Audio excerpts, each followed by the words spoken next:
तो बच्चा पार्टी आज हम डिस्कस करेंगे most important question of chapter number 3 जिसका नाम है मोशन इन प्लेन। और इस चैप्टर में आप देखोगे कि ज़्यादातर क्वेश्चन डेरिवेशन वे से आपसे पूछे जाएंगे और किस तरह के क्वेश्चन आपसे पूछे जा सकते हैं, तो उनको हम 1 बाय 1 आज डिस्कस करने वाले हैं। सबसे पहले मैं बात करता हूँ कि आपको कौन सा क्वेश्चन अच्छे से करके जाना है। तो थ्योरेटिकल भी है, डेरिवेशन बेस्ड क्वेश्चन होंगे, तो ध्यान रखना। हम बात करेंगे सबसे पहले क्वेश्चन नंबर 1 जिसको बोलते हैं ट्रायंगल ऑफ वेक्टर एडिशन। ये जो क्वेश्चन है ये कंप्लीट डेरिवेशन है, तो ये आपको कंप्लीट अच्छे से करके जाना है। इसमें आपको कहीं ना कहीं आप बोलोगे कि इसमें आपको पोजीशन वेक्टर वगैरह को भी अच्छे से क्या करोगे, पढ़ना है। ये मोस्ट इंपोर्टेंट है, ये ध्यान रख लेना, ये हमेशा पूछा जाता है। और इसी की तरह एक और दूसरा क्वेश्चन है parallelogram law of vector addition, तो ये भी एग्जाम में आ सकता है। तो दोनों में से कोई भी एक क्वेश्चन आपसे पूछा जाएगा, चाहे वो ट्रायंगल ऑफ वेक्टर एडिशन हो या parallelogram law of vector addition हो। और अगर आप कहोगे कि ये क्वेश्चन हम कैसे कर सकते हैं, कहां से कर सकते हैं, तो मैं अभी दिखाऊंगा, नोट्स में ये क्वेश्चन मैंने करा रखे हैं, वहां से आप इनको कर सकते हैं। तीसरा, अब एक और क्वेश्चन दे रखा है कि भाई आपको दो चीजें और मैंने पढ़ा रखी थी, एक का नाम है डॉट प्रोडक्ट और एक का नाम है क्रॉस प्रोडक्ट, है ना। तो डॉट प्रोडक्ट आपको करके जाना है और डॉट प्रोडक्ट का एक और नाम होता है स्केलर प्रोडक्ट भी बोलते हैं, जैसे क्रॉस प्रोडक्ट होता है, इसका दूसरा नाम वेक्टर प्रोडक्ट भी होता है। ये भी मैं बताऊंगा कि आपको कहां से करना है, इनका पूरा एक्सप्लेनेशन है और प्रॉपर्टीज भी मैंने करा रखे हैं, तो वो भी चीजें आप वहां से कर सकते हैं। तो ये था क्वेश्चन नंबर 3 और ये इंपोर्टेंट है। जैसे मैंने बोला कि फर्स्ट के जो दो हैं उनमें से कोई भी एक आपसे पूछा जाएगा, इनमें से भी डॉट प्रोडक्ट या क्रॉस प्रोडक्ट में से भी कोई एक आपसे पूछा जा सकता है। और अगर मैं अगले टॉपिक की बात करूं, अगले क्वेश्चन की बात करूं, तो एक सबसे मोस्ट इंपोर्टेंट टॉपिक या क्वेश्चन बोल सकते हो इस पूरे चैप्टर में से प्रोजेक्टाइल मोशन का है। और हमने दो तरह के प्रोजेक्टाइल मोशन हमने पढ़ रखे हैं। एक का आप बोलोगे एंगल के थ्रू, जब ग्राउंड सरफेस से खड़े होकर किसी भी चीज को ऊपर की तरफ हम क्या करते हैं, थ्रो करते हैं, और एक होता है ऊपर से किसी भी चीज को थ्रो करना। तो मैं बोलूंगा ग्राउंड सरफेस पे एक एंगल के थ्रू जब हम ऑब्जेक्ट को थ्रो करते हैं वो ज्यादा चांस होते हैं उनको पूछा जा सकता है। तो यहां लिखा है हॉरिजॉन्टल, है ना, एंड एंगुलर प्रोजेक्शन, तो ये आपको याद रखना है। लास्ट में दे रखा है सर्कुलर मोशन, तो ये एक टॉपिक है सर्कुलर मोशन। इसमें बहुत सारी चीजें हैं जो आपको पढ़नी है। एक सेंटीमीटर एक्सेलरेशन क्या होता है ना, वो आपको पढ़ के जाना है। या सेंटीमीटर फोर्स भी कभी कभी पूछ लेता है, कभी सेंट्रीफ्यूगल फोर्स पूछ लेता है, तो ये वाला इंपॉर्टेंट है, इसको भी आप पढ़ के जाना। तो ये क्वेश्चन है थ्योरेटिकल और डेरिवेशन बेस्ड जो आपसे एग्जाम में क्या है पूछे जाएंगे। अब मैं बात करता हूं कि ये करने कहां से हैं। तो सबसे पहले आप स्टार्ट कर सकते हो, इस क्वेश्चन की शुरुआत आपको यहां से मिलेगा कि आपको क्या क्या पढ़ के जाना है। तो सबसे पहले आप देखोगे कि मैं 1 बाय 1 आपको डिस्कस करूंगा कि आप यहां से इन चीजों को क्या कर सकते हैं, पढ़ सकते हैं। पहला मैंने बोला था ट्रायंगल ऑफ वेक्टर एडिशन, तो आपके सामने दिख रहा है ट्रायंगल ऑफ वेक्टर एडिशन। इसका यहाँ स्टेटमेंट मैंने लिख रखा है, ये डायग्राम होगा ट्रायंगल ऑफ वेक्टर एडिशन के लिए, है ना। और इसको मुझे प्रूफ करके दिखाना है, तो फिर मैंने यहां से इस ट्रायंगल के दोबारा डायग्राम बनाया। इसमें एक राइट एंगल ट्रायंगल भी बना रखा है, एक बड़ा वाला यूज करना और एक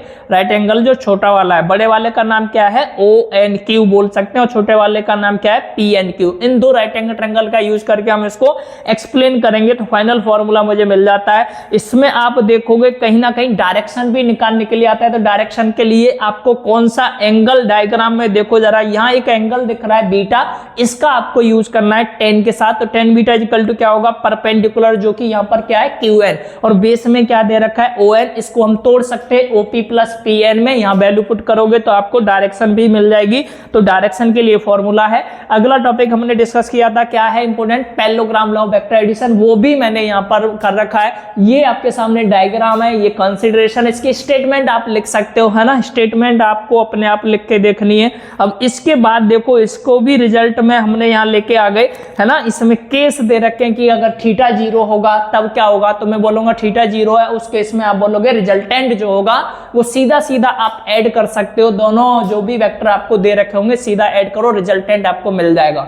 अगर मैं बोलूं 90 डिग्री का एंगल दे रखा है, उस समय पर उसका रिजल्टेंट क्या होगा, तो मैं बोलूंगा दोनों वेक्टर का स्क्वायर करो और फिर स्क्वायर रूट कर दो, है ना। साथ में सम भी करना है ना। एक का स्क्वायर करो प्लस दूसरे का स्क्वायर करो, फिर सम करो, फिर रूट करना है, ये ध्यान रखना। अगर थीटा कितने डिग्री का है 180, मतलब दोनों वेक्टर अपोजिट डायरेक्शन में है, तब क्या करेंगे, तब रिजल्टेंट ऊपर वाले का अपोजिट हो जाएगा, वहां प्लस था या माइनस आ जाएगा। मैं बोलूंगा दोनों वेक्टर में से पहले एक वेक्टर में से दूसरे को क्या कर दो, माइनस कर देंगे, तो रिजल्टेंट आपके सामने होगा।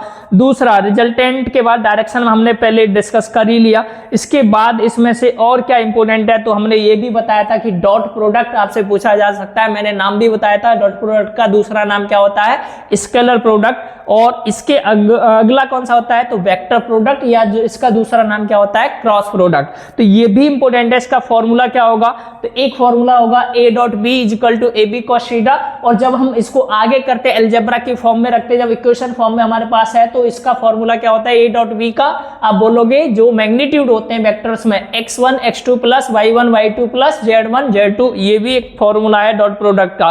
और यहाँ ये इंपॉर्टेंट था जो क्वेश्चन में लिखा था कि प्रॉपर्टीज बताइए डॉट प्रोडक्ट या क्रॉस प्रोडक्ट की, तो प्रॉपर्टी देख सकते हो आपके सामने लिखा है, ये कम्यूटेटिव लॉ को फॉलो करता है ना। और भी प्रॉपर्टी देंगे, इसको इसकी के साथ प्रोडक्ट करोगे, डॉट करोगे तो क्या होगा, इसी का स्क्वायर मिलने वाला है जो यहाँ लिख रखा है। तीसरा, अगर परपेंडिकुलर हो तब क्या होगा, तो बोलोगे आंसर हमेशा क्या आएगा, दोनों डॉट प्रोडक्ट का 0 आ जाएगा। तो ये थी आपकी प्रॉपर्टी, आप यहाँ पर दे सकते हो, पैरेलल और एंटी पैरेलल भी दे रखा है।